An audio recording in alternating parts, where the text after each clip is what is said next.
Hey, welcome back to another video of Tech Basics, and in this video we're going to learn how to log into your Equitas Bank account. First of all, open up your preferred web browser. Now at the address bar type in equitasbank.com and click on enter.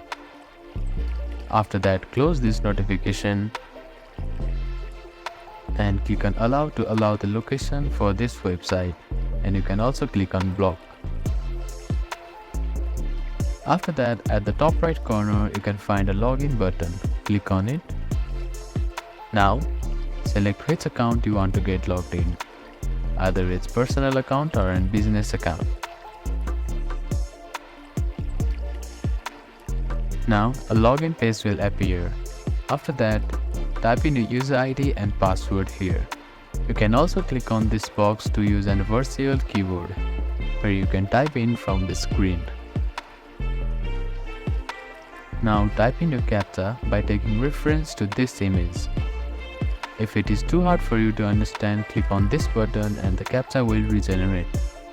Now click on login button to log into your Equitas Bank account.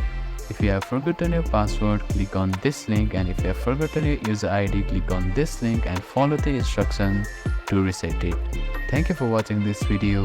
Do not forget to give it a thumbs up and subscribe to our channel and comment down if you have any queries.